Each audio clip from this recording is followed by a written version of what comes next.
Hi അസ്സലാമലൈക്കും. അപ്പോൾ എല്ലാവർക്കും ഇന്നത്തെ വീഡിയോയിലേക്ക് സ്വാഗതം. അപ്പോൾ ഞാനിപ്പോൾ ഇന്നതാ പച്ചക്കറി കേട്ടോ ആദ്യം നുറുക്കി വെക്കണത്. അത് നമ്മൾ സമൂസക്കുള്ളതാണ്. അപ്പോൾ അതാ ഞാൻ ക്യാരറ്റും അതുപോലെ ബീൻസ് ഉരുളകിഴങ്ങ് ഉള്ളിയൊക്കെ ഞാനിത് അരിഞ്ഞ് വെച്ചിരിക്കണം. പിന്നെ അതാ ചട്ടി ചൂടായപ്പോൾ കുറച്ച് എണ്ണ ഒഴിച്ചിട്ട് ഞാനിതാ എണ്ണ ചൂടായപ്പോൾ കുറച്ച് ജീരകം ഇട്ട് കൊടുത്തു കേട്ടോ. അതിന് ശേഷം ഇത് ഞാൻ ഉള്ളിയും അതുപോലെ ഈ പച്ചക്കറികളൊക്കെ ഇതാ ഒരുമിച്ച് ഞാൻ ഇട്ടൊന്ന് വഴറ്റിയെടുക്കുകയാണ് കേട്ടോ. അപ്പോൾ ഇന്നും ഞാൻ ഉണ്ടാക്കുന്നത് വെജിറ്റബിൾ സമൂസ തന്നെയാണ് കേട്ടോ. അപ്പോൾ ഏതായാലും ഇതൊന്നും കൂടെ വഴറ്റിയെടുക്കട്ടെ. ഇനി നമുക്ക് ഇതിലേക്ക് കുറച്ച് ഉപ്പിട്ട് കൊടുക്കാം കേട്ടോ. അപ്പോൾ ആദ്യം തന്നെ നമ്മൾ ഇതിൻ്റെ ഒപ്പം ഉപ്പും അതുപോലെ തന്നെ ഒരു നുള്ളു മഞ്ഞൾപ്പൊടി ഞാൻ ഇട്ട് കൊടുത്തിട്ട് ഇതൊന്ന് അടച്ച് വെച്ചിരിക്കണം. പിന്നെ നമ്മളിത് ഇന്ന് സപ്പോർട്ടേൻ്റെ ഉള്ള ജ്യൂസാണ് കേട്ടോ. സപ്പോർട്ട അറിയുമ്പോൾ നമ്മൾ ചിക്കില്ലേ, അതുകൊണ്ടുള്ള ജ്യൂസാണ് കേട്ടോ. അപ്പോൾ നമ്മളിവിടേക്ക് ഇതിന് സപ്പോർട്ടാണ് കേട്ടോ പറയുക. അങ്ങനെ തന്നെ നമ്മൾ സമൂസക്കുള്ള പച്ചക്കറിയൊക്കെ അവിടെ ഒന്നും കൂടെ വെന്ത് വന്നിക്കണം കേട്ടോ. ഇനി നമുക്ക് നന്നായിട്ടൊന്ന് ഇളക്കി കൊടുത്തതിന് ശേഷം ഇതിലേക്ക് പൊടികളൊക്കെ ഒന്ന് ഇട്ട് കൊടുക്കണം. അപ്പോൾ ഇന്ന് ഞാൻ ഈ പറഞ്ഞ പോലെ ഞാൻ ഗ്രീൻ പീസ് വെള്ളത്തിലിടാൻ മറന്നതാണ് കേട്ടോ. പിന്നെ തന്നെ ഞാൻ ഇതിലേക്ക് ചതച്ചിട്ട് കൊടുക്കണം. ഗ്രീൻ പീസ് ഞാൻ ഇത് ഉണ്ടാക്കാൻ നിന്നപ്പോഴാണ് എനിക്ക് ഓർമ്മ നമ്മൾ ഗ്രീൻ പീസ് വെള്ളത്തിലിട്ടിട്ടില്ലല്ലോ എന്നുള്ളത്. അപ്പോൾ ഇനി ഏതായാലും ഇങ്ങനെ ഗ്രീൻ പീസ് ഇല്ലാതെ ഒന്ന് ഉണ്ടാക്കാമെന്ന് വിചാരിച്ചിട്ട് ഞാനിന്ന് അങ്ങനെ നിന്നു കേട്ടോ. പിന്നെ അതിൽ കുറച്ച് മുളക് പൊടിയൊക്കെ ഇട്ട് കൊടുത്തിട്ട് ഇത് നന്നായിട്ട് ഇളക്കി കൊടുക്കുകയാണ്. ഇനി നമുക്കിതിലേക്ക് ഇലകൾ ഇട്ട് കൊടുക്കുക. ഇത് ഞാൻ മല്ലിയിലയും അതുപോലെ തന്നെ പുതിന ഇലയൊക്കെയാണ് കേട്ടോ. അത് അങ്ങനെ അതാ നമ്മൾ അതൊക്കെ ഇതിൽ ഇട്ട് കൊടുത്തുക്കണം. ഇനി നന്നായിട്ട് നമുക്കൊന്ന് ഇളക്കിയെടുക്കാം കേട്ടോ. ഇന്നിപ്പോൾ കടി ഉണ്ടാക്കണേ നമ്മൾ ദോശയാണ് കേട്ടോ. അപ്പോൾ ദോശക്കുള്ളതൊക്കെ ആട്ടി വെച്ചുക്കണു. അപ്പോൾ ഇന്നിപ്പോൾ ഏതായാലും ഉമ്മ ദോശ ഉണ്ടാക്കാമെന്നൊക്കെ പറഞ്ഞിരിക്കുകയാണ്. അങ്ങനെ തന്നെ നമ്മൾ സപ്പോർട്ടയുടെ തൊലിയൊക്കെ അതവിടെ കളഞ്ഞ് റെഡിയാക്കി വെച്ചുക്കണു തൻവി. അപ്പോൾ ഞാനത് എടുത്തിട്ട് ജ്യൂസ് അടിക്കണം കേട്ടോ. അപ്പോൾ ജ്യൂസ് അടിക്കാൻ വേണ്ടിയിട്ട് അത് ആ മിക്സിയിലേക്ക് ഞാൻ ആദ്യം ഇട്ട് കൊടുത്തുക്കണു. ഇനി ഇതിലേക്ക് നമുക്ക് വേണ്ടത് പാലാണ്, അതായത് നല്ല കട്ട പാലുമാണ് കേട്ടോ. അത് ഫ്രീസറിൽ വെച്ചിട്ട് നല്ലോണം നമുക്ക് ഐസാക്കി എടുക്കണം. അതിന് ശേഷമുള്ളൂ ചിക്കു അടിക്കാൻ പറ്റും കേട്ടോ. അപ്പോൾ അതാ ഞാൻ കവറിൽ നിന്ന് അങ്ങനെ ഇട്ട് നോക്കിയതാണ്. അപ്പോൾ നമുക്ക് അങ്ങനെ അടിക്കാൻ പറ്റില്ലല്ലോ. അപ്പോൾ ഞാനതൊരു പാത്രത്തിൽ വെച്ചിട്ട് ചെറിയ ചെറിയ പീസുകളാക്കിയിട്ട് മിക്സിയിൽ ഇട്ട് കൊടുക്കാൻ വിചാരിച്ചിട്ടോ.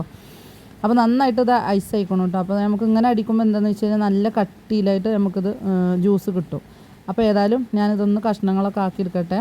അങ്ങനെ ഇതാ ഞാൻ ഒക്കെ കഷ്ണങ്ങളാക്കി എടുത്തുക്കണം കേട്ടോ. ഇനി നമുക്കിത് മിക്സിയിലിട്ടിട്ട് ഒന്ന് അടിച്ച് വരാം. അപ്പോൾ ഇതിട്ടതിന് ശേഷം നമുക്ക് പാകത്തിനുള്ള പഞ്ചസാരയും ഇതിലിട്ടിട്ട് വെള്ളമൊന്നും വേണ്ട കേട്ടോ. വെള്ളം വേണ്ടെന്ന് പറയാൻ കാരണം എന്താണെന്നോ, നമ്മൾ മിക്സിയിൽ അടിക്കുന്ന സമയത്ത് അത് തെറിച്ചാലോ വിചാരിച്ചിട്ടാണ് കേട്ടോ. അപ്പോൾ നമുക്ക് വേണമെന്നുണ്ടെങ്കിൽ പിന്നെ ഇതൊന്ന് അടിച്ചിട്ട് അതിന് ശേഷം നമുക്ക് വേണമെന്നുണ്ടെങ്കിൽ വെള്ളം ഒഴിച്ചു കൊടുത്താൽ മതി. ഞാനൊന്നും അടിച്ച് വരട്ടെ. അങ്ങനെ തന്നെ ഞാൻ ജ്യൂസൊക്കെ ഇതാ അടിച്ചു വന്നിക്കണം കേട്ടോ. അങ്ങനെ ഇതാ നമ്മളെ ചിക്കു ജ്യൂസ് ഇതവിടെ റെഡി ആയിട്ടോ. പിന്നെ അത് കുറച്ച് വെള്ളമൊക്കെ അതിൽ പാർന്നിട്ട് ഇതാ ഞാൻ പാകത്തിന് ഇവിടെ റെഡിയാക്കിയതാ ജ്യൂസ് ഇവിടെ റെഡിയാക്കി എടുത്തുക്കണു. പിന്നെ ഇതാ എൻ്റെ സമൂസക്കുള്ള മസാല ഇതവിടെ ചൂടായി നോക്കണം കേട്ടോ. അപ്പോൾ ഞാനത് ഇനി ഏതായാലും ഒരു പാത്രത്തേക്ക് മാറ്റുകയാണ്. ഏതായാലും ഒന്നുകൂടി ഒന്ന് ചൂടാറട്ടെ വിചാരിച്ചിട്ട് ഇതാ വേറൊരു പാത്രത്തേക്കൊക്കെ മാറ്റി വെച്ചിരിക്കണം കേട്ടോ.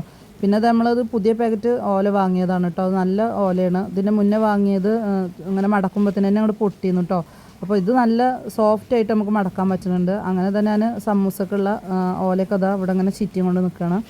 അങ്ങനെ ഇതാ ഫസ്റ്റത്തൊക്കെ ഇതാ ചിറ്റി എടുത്തുക്കണം. അടിപൊളിയായിട്ട് കിട്ടിക്കണം കേട്ടോ. ഇനി നമ്മൾ ബാക്കിയുള്ളതും കൂടി അങ്ങനെ വേവേം ചിറ്റട്ടെ.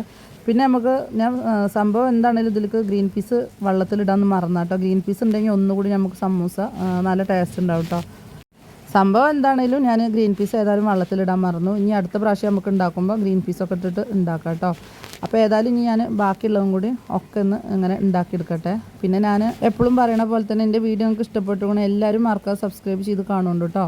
അങ്ങനെ തന്നെ ഞാൻ എല്ലാ സമൂസയുടെ ഓയിൽ ഇതവിടെ ഒക്കെ ചിറ്റി വെച്ചിക്കണു. പിന്നെ അതാ എണ്ണയൊക്കെ ചൂടായി ഞാൻ അതിലേക്ക് ഇങ്ങനെ ഓരോന്നോരോന്നും ഇങ്ങനെ ഇട്ട് കൊടുക്കണം കേട്ടോ. അപ്പോൾ നമ്മൾ എപ്പോൾ സമൂസ ഉണ്ടാക്കുകയാണെങ്കിലും അത് ശ്രദ്ധിച്ചിട്ട് ഉണ്ടാക്കണം കേട്ടോ. കാരണം എന്താണെന്ന് വെച്ച് കഴിഞ്ഞാൽ നമ്മൾ തീ നല്ല ഫുള്ളിലിട്ട് കഴിഞ്ഞാൽ അത് പെട്ടെന്ന് കരിഞ്ഞു പോകും. അപ്പോൾ നമ്മൾ ശ്രദ്ധിച്ചിട്ട് വേണം സമൂസ ഉണ്ടാക്കിയെടുക്കാൻ കേട്ടോ. എത്രയും പെട്ടെന്ന് ഉണ്ടാക്കിയെടുക്കാൻ പറ്റുന്ന ഒരു കടിയാണ് കേട്ടോ അത് സമൂസ. അതായത് നമുക്ക് ചുറ്റുള്ളൊരു പ്രയാസം തന്നെ ഉള്ളൂ. ഉണ്ടാക്കിയെടുക്കാൻ എളുപ്പമാണ് കേട്ടോ നമുക്ക് സമൂസ എണ്ണയിലിട്ട് പൊരിച്ച് കോരി എടുക്കാൻ. അങ്ങനെ ഇതാ എല്ലാതും ഇവിടെ റെഡി ആക്കണം. പിന്നെ ഇതാ ടേബിൾ മുക്ക് ഞങ്ങൾ എല്ലാതും കൊണ്ടുപോയി വെക്കണം കേട്ടോ. നമ്മളെ ജ്യൂസും സമൂസയും അതുപോലെ ഫ്രൂട്ട്സും ഒക്കെ ഇതാ കൊണ്ടുപോയി വെച്ചിക്കണം. ഇനിയിപ്പോൾ അതാ ബാങ്ക് കൊടുക്കാൻ കുറച്ച് സമയം കൂടി ഉള്ളൂ കേട്ടോ. അപ്പോൾ ഇനി ഞങ്ങളെല്ലാവരും ഇരിക്കട്ടെ അല്ലേ. ഇപ്പോൾ അത് അവിടെ ഇരുന്ന് ഫോണിൽ നോക്കിയിരിക്കണം കേട്ടോ. അപ്പോൾ അതപ്പോൾ ബാങ്ക് കൊടുക്കും. ഇനി ഞങ്ങൾ ഏതായാലും എല്ലാവരും ഒന്ന് ഇരിക്കട്ടെ. അങ്ങനെ ഇതാ ബാങ്കൊക്കെ കൊടുത്തു. ഞങ്ങൾ നോമ്പ് തുറക്കണം കേട്ടോ. അപ്പോൾ ഏതായാലും നമ്മൾ ഗ്രീൻ പീസ് ഇല്ലാച്ചിട്ട് സമൂസ കുഴപ്പമൊന്നുമില്ല കേട്ടോ. അടിപൊളി സമൂസ ആയിക്കണു. അപ്പോൾ നമുക്ക് ഗ്രീൻ പീസ് ഇല്ലെങ്കിലും ഇതുപോലെയൊക്കെ സമൂസയൊക്കെ ഉണ്ടാക്കിയെടുക്കാം. അപ്പോൾ ഇത്രയൊക്കെ തന്നെ ഉള്ളൂ കേട്ടോ നമ്മൾ ഇന്നത്തെ വീഡിയോയിൽ. നിങ്ങൾക്ക് എല്ലാവർക്കും ഇന്നത്തെ വീഡിയോ ഇഷ്ടപ്പെട്ടു ഞാൻ വിചാരിക്കുന്നുണ്ട്. അപ്പോൾ ഇഷ്ടപ്പെട്ടുകൊണ്ടെങ്കിൽ എല്ലാവരും മറക്കാതെ സബ്സ്ക്രൈബ് ചെയ്തിട്ട് കാണുന്നുണ്ട് കേട്ടോ. അതുപോലെ തന്നെ എല്ലാവരും എന്നെ സപ്പോർട്ട് ചെയ്യണം കേട്ടോ. ഇതുവരെ ഉണ്ടായ സപ്പോർട്ട് ഞാൻ ഇവിടുന്ന് അങ്ങോട്ട് ഞാൻ പ്രതീക്ഷിക്കുന്നുണ്ട്. നമുക്കിന്ന് ഇനി അടുത്ത വീഡിയോയിൽ കാണാം. അസ്സലാമു അലൈക്കും.